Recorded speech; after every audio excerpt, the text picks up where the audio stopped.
welcome back everyone to my channel. As you would have seen by the title, this is another planner video.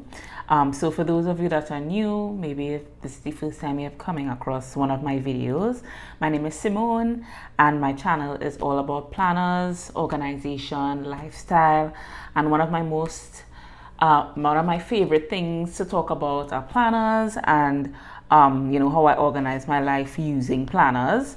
And so today I am talking about all the planners that I use for 2024. So if that's something you want to see, keep watching. I would have done a mid-year review of the planners that I'm using for this year around June or July. And so I thought I would do another one at the end of the year, seeing as we have 5-6 months have passed and sometimes things change, and as you go into the new year you may be thinking about, if you use planners, what you can use in the new year. And so I thought this video would be helpful as well. I have 3 planners that I use for 2024 and I will be going through reviewing each of them based on a few categories. So I'll be looking at design and the overall aesthetic of the planner. I will look at the function, how well it functioned for me throughout the year. Then I would look at talk about the paper quality, how it fits into my lifestyle, and then the overall value for money. Okay, so we'll start off with this planner, and this is the Hobonichi Weeks. 2024 was the first year that I used any Hobonichi products, and I was really excited about when I discovered the brand, excited about trying it. And so this was one planner that people really talked highly about. Everyone was using it, and so I thought I would use it as a social media planner. And so I have 2 social media platforms, so to say, and I thought I would use it to kind of record and to plan things for those platforms for 2024.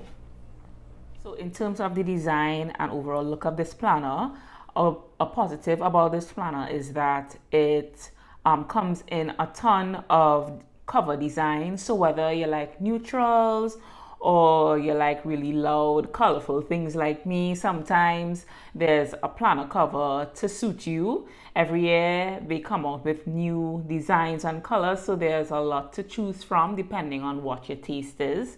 So I really like that about the Hobonichi Weeks. So this planner, as the name suggests, is a weekly planner. So you have your yearly overview. There are 2 yearly overviews. This one is more of an index with all the dates per month. And then you have your monthly overview like this, right? So you can use the month as well to record things. And then the planner looks like this. Let me show you a blank page so you can see everything clearly.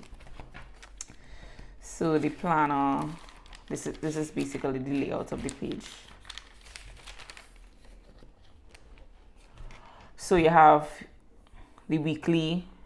There's a very small section. It's a very compact and travel-friendly planner. So each day there's minimal space, and then there's a blank page at the side of each week, so you can write any kind of notes that you like. And then at the back of the planner there are notes pages. So you have tons of notes pages, and they're different there's a mega version where you have even more notes pages. So that's a great feature of the planner as well. So I use this for social media, and what I would do is plan out what posts I would have for the week. So my Dr. Simone page, and then this perfectly placed / Simone Janine social media as well. And then I would put any additional notes on the other side. And then in the back, I just wrote any kind of random social media notes, maybe webinars that I would go to, and I want to record notes and that kind of thing. I would just make a note of that at the back. Once it's social media related, I made notes at the back of the planner about that. So I think this planner, in terms of function, I would say it was kind of redundant for me. I find like I didn't need an entirely new book to write or to record social media things. And so I found it to be, sort of an unnecessary extra book, even though it was really pretty and I wanted to really try it out. I thought it was a little redundant, and I could have recorded this information in one of the other planners that I had, which is something I realized maybe within the first few months of using it. So I would say in terms of functionality, even though it's a really great planner in terms of layout and in terms of the weeks and having the notes pages and that kind of thing, I don't think it worked well for me in terms of the practicality and how it fit into my lifestyle. The Hobonichi planners use a type of paper which is, they call it sort of like a Bible-like paper. It's very light. It's the Tomoe River paper, and it works well with a lot of different pens, gel pens, if you use fountain pens, that kind of thing. They have a bit of shadowing, but they don't bleed through. That's the great thing about it. So you can see I am a very heavy writer. So you would see the shadowing and sort of the imprint on the back of the page, but there's no bleeding through, which is a really great feature as well. So you can use a variety of things on this paper. You can use highlighters, ink pens, gel pens, fountain pens, markers, all of those things. And so the paper is really great quality. This year I saw people were having some issues with the paper quality with this batch of planners, but I have mine coming soon, so hopefully I don't have that issue. Another thing that you can buy, which Hobonichi store sells, is this pencil board. So what you can do is put it at the back of the page, and then you do your writing, and so it prevents any imprint and anything that can happen depending on the type of pen or writing tool that you use. As I said, this is a good travel compact planner. I've seen people use it for health and wellness tracking, for gratitude planning, journaling, all sorts of things. It's really small, easy to fit into your bag. So I think it will work well for you depending on what you're going to use it for. For me, as a social media planner, I thought it was a little redundant. So it wasn't practical, and it didn't really fit as well as I would have liked into my lifestyle based on what I used it for. It's definite. I won't say that I would never use it again. Maybe I might use it for a different reason sometime in the future, but definitely not for social media. I think I could use it. Record social media things, for example, for my Dr. Simone coaching page in my business planner, and I think that would be better for me, and that's something I'm going to do in 2025. So overall, I think it's a good value for money. It's about 20. Let me check. So right now, and of course, depending on the design and that kind of thing, it may vary, but the planner now goes for between, say, 23 to 28 US dollars. So I think it's a pretty, I mean, it's not the cheapest, but it's a pretty affordable planner, especially if you find a great use for it. And so I think it's a good option, especially if you don't plan a lot and maybe you just have little things, a little to-do list that you want to remember for the day, and you can take it around in your purse and that kind of thing. So this is the Hobonichi weeks, and unfortunately I won't be using this for 2025. So next up in the lineup is my Hobonichi cousin, and this is the planner I use for daily to-do lists and also journaling. Okay. So I'll tell you, I'll tell you more about it during lifestyle fit and the practicality and that kind of thing. So first, the design and aesthetic. So this is a very simple looking planner. It's this manila folder color exterior. So it's not a very fancy looking planner. It's very simple in terms of the aesthetic, but one thing that people do a lot, because it's a very kind of blank canvas, people it's a very good planner to design and to customize however you like. So people use stickers and all sorts of really creative and fun ways to decorate the Hobonichi cousin as well. I would have had some stickers on this, but they kind of wore off because I took it out of the cover, and so I took them off. So they, on the Hobonichi website too, there are different covers that you can use to cover your planner, so that's a good option to protect the book itself. And then there's also a cover for this as well, so that you can prevent it from getting dirty. So even though the planner is very simple, there are a wide range of ways that you can make it pretty and customize it to your liking, either if it's with you're buying the covers from the website in different colors, or you can use stickers and all sorts of different things to decorate the covers as well. I'll probably include some pictures of the ways that people decorate their covers too. So this planner, I think this planner is one of the most unique and really functional planners that I've ever used because of all that is included in this one book. I think because of the function and the layout of this planner, this, no matter how busy you are, no matter what you need to use it for, you can possibly fit your entire life and all the different things that you need to do with a planner and journal into this book, and I'll show you why. So this is how so these were the kind of stickers I had on the inside. And the amazing thing about this planner is that it has yearly views, 2 yearly views.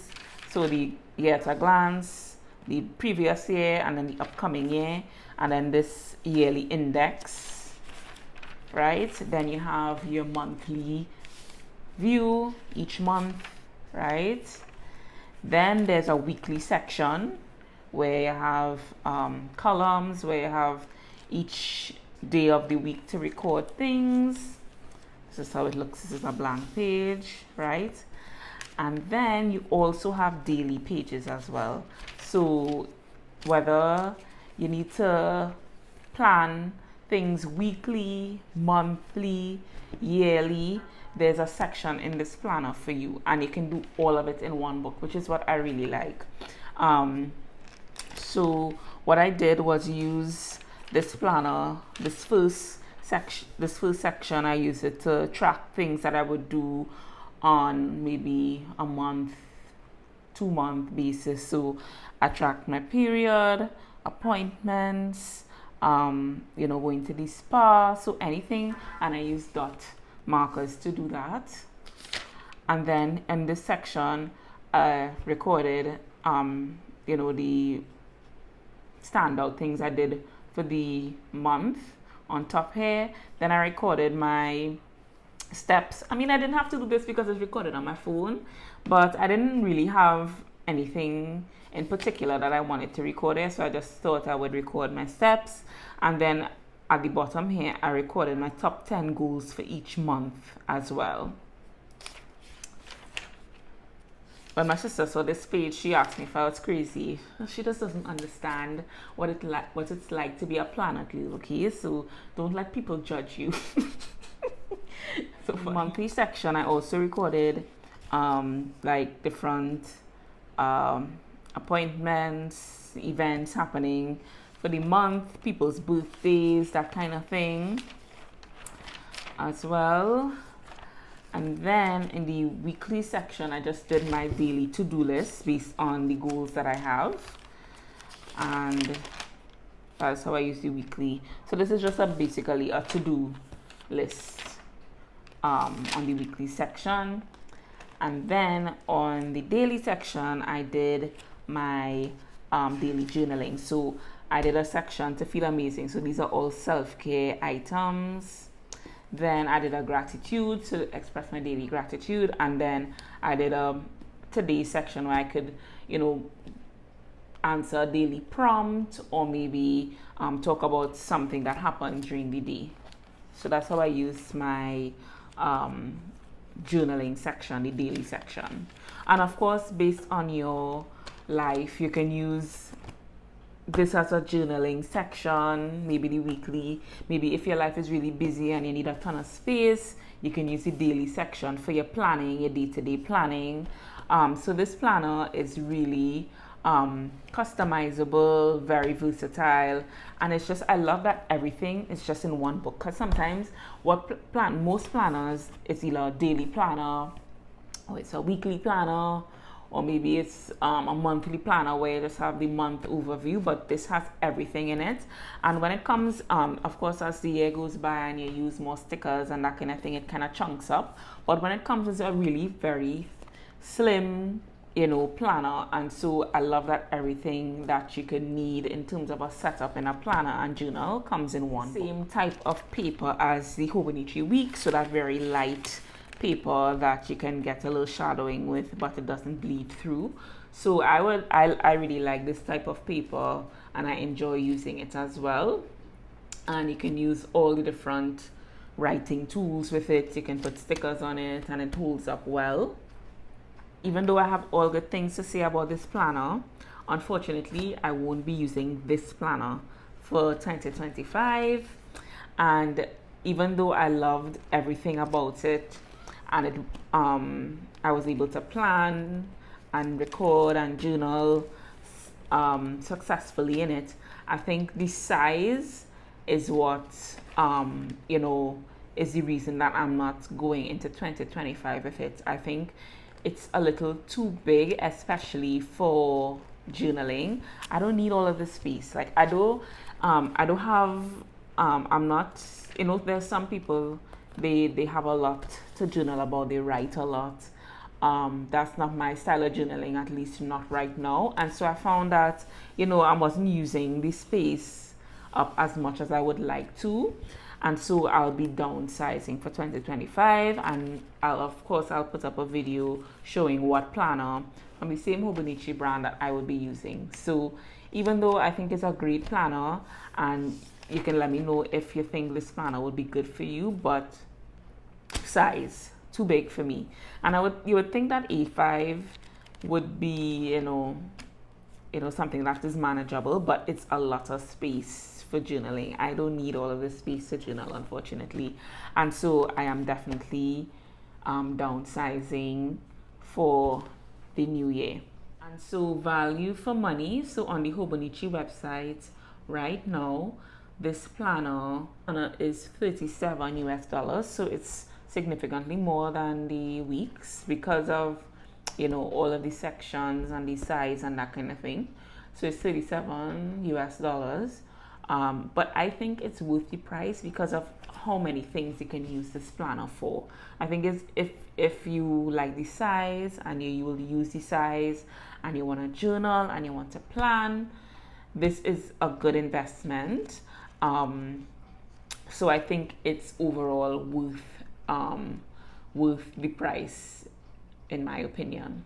And so just like the Hobonichi weeks, unfortunately I won't be going into 2025 with this planner, but I will be using Hobonichi planners, just not these two. And stay tuned because I will be showing you what planners I will be using. Okay, so the third and final planner I will be going over is the Acōshia 2024 Weekly Productivity Workbook. And this planner I used for business related things. So all my business related to-do lists for the day and for the week, I recorded here. Okay, so this planner, I would have done a flip through of this planner. So I don't want to go through it in its entirety in this video. You can go back onto my channel and you would see the flip through of this entire planner if that's something that you want to see. So this planner is for business purposes. So the basic layout of this planner, let me show you what the month would look like. So you have your page with the month labeled. Then you have a monthly overview as well. You have your section for a brain dump, right? Then you have January or the monthly blueprints. You have your space for your goals, projects and to-dos. You have your morning and evening routine, and then you have space for 5 habits that you can track. This is January's empty because I started to use this planner in April of this year, right? Then you have your weekly reset dashboard.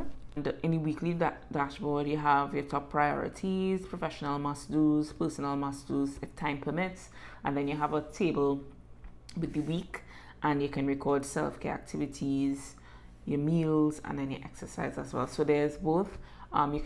This is a planner where you can do both business and personal things as well. And then you have your weekly schedule, where this is where I would write my daily business to-do list, right? So let me go to, so this is what it would look like. So the paper, this is the general, it's like the aesthetic is like a workbook, you know, like a project. It's big. It's something that you can use on your desk. It's not very travel friendly. You can stand it up on your desk like this. So I think that was really nice. The paper is good quality, thick, no bleeding through and that kind of thing. My pens, I use gel pens. These work well on this planner, and you know, I use markers as well. And you can hardly see anything on the next page. So I think the paper quality is really good. And I use highlighters as well, and that was fine. I think it was nice to have a separate planner for business related things, and that, you know, was a good lesson to learn, that I need to like separate my personal and my business things. And so this really helped me see that that works well for me, being able to separate, you know, health and personal things from what I'm doing and with business and work related things. So I think it fit well into my lifestyle for this year, in terms of being able to put things separately. It was nice to have like a list of things that I do for my business, separate, so that you know, things don't become too overwhelming. So I really enjoyed using it. The only thing is that it's pretty big, so it's not a planner that's really easy to take on the go, which I found was an issue sometimes. But I saw, based on their content and their social media, that the planner that they came out, the 2025 version, is significantly smaller. So I'm happy to see that they would have taken you know, reviews and stuff from people using the planner and kind of implemented it into making the planner better. I think it's a good all-round planner. So if you don't mind, you know, mixing personal with business things, of course it works well, because look, you have your section to record your meals and your self-care and your exercise and that kind of thing. So it works well if you want an all-in-one planner. Actually bought this one is a oops, you know, with sort of imperfections. So I bought this on sale later on in 2024, so that's why I started using it in April. And it's a pretty expensive planner.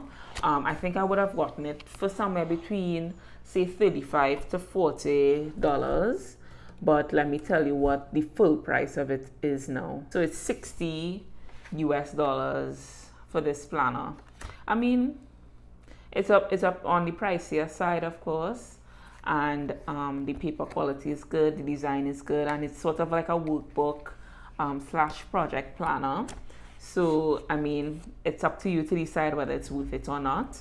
But of course, I bought it on sale, and of course, you can buy it on sale when they have, you know, Black Friday, and you can buy an imperfect one like I did if you don't want to spend full price on it. But I think it may be worth the money if you really like this setup.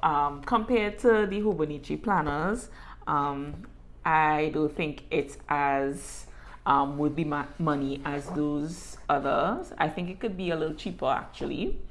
but it's up to you to decide based on your budget for your planner and that kind of thing. I guess if you were to spend $60 overall, because combined I spent $60 on these two, but if you want to put everything in it as well, $60 would be the same as I would have spent on these two. So you can look at it in that way. So it just depends on how much you love planners and what you're looking for, and what you're using it for as well. If you're just using it for one purpose and not for everything, it may not be worth it. But if this is your only planner for the year, then you may think it's worth the price as well. So just like the other two planners, I won't be going into the new year using this planner, but I enjoyed using it, and I don't know, maybe I'll use it again in the future, but we'll see. So let me know if you like the layout of this planner, if this is something that you think you would enjoy using. To summarize everything, I had three main planners for 2024. So I have the Hobonichi Weeks, the Hobonichi Cousin, and then the Acōshia Weekly Productivity Workbook. So I think my favorite planner for this year would be the Hobonichi Weeks. I absolutely love the layout. If you're looking for one all-in-one planner, this is it. No matter how busy you are, I think this would work well for you because there's so much space and there's so many layouts that you can use in whatever way you choose. So I would put this as my favorite planner for the year. The least favorite planner I think would be this, the Hobonichi Weeks, just because I thought it was redundant and it just became not really useful really for me. I love the cover, it's really pretty. I love the size that you can that you can easily put it in your bag and that kind of thing. Maybe I just used it for the wrong purpose. So I think this would be my least favorite planner. And then the Acōshia planner is somewhere in the middle. So lessons learned. I think I need two main planners, and that will be personal / journaling and then business related. I think two is enough. I don't need a third planner to put anything extra based on where I am right now in my lifestyle and that kind of thing. And that's the main lesson I learned this year with the planners that I have. And so the planners that I choose in 2025 will reflect that. There may be a little addition, but we'll see. And you'll see when I get it, right? But personal, business, and then, anything to do with social media, even though because it has to do with my business, just put it in one book and I don't need to split it up. So I think that was a big lesson learned, and it has definitely helped me to choose, what I think I would definitely use and enjoy using for 2025. Comments what planners you used for 2024. If you enjoy them, if you use anything similar to what I use this year. Let me know what you plan to use in 2025. If you think any of these planners that I shared today are planners that you think you may want to use in the new year, let me know. And don't forget to like, subscribe, and leave your comment down below. And I'll see you in the next video. Bye.